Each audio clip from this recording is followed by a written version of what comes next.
अशी चिक मोत्याची माळ होती ग 30 तोळ्याची ग.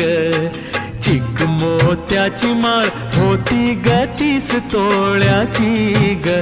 जसा गणपतीचा गोंडा चौरंगी लाल बावटा ग. गणपतीचा गोंडा चौरंगी लाल बावटा ग.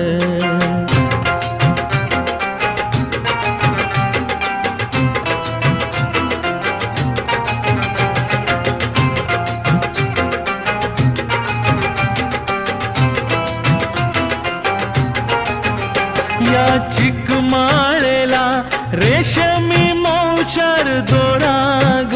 या चिकमाळेला रेशमी मौचार दोराग. मऊ रेशमाच्या दोऱ्यात नवरंगी माळ ओविली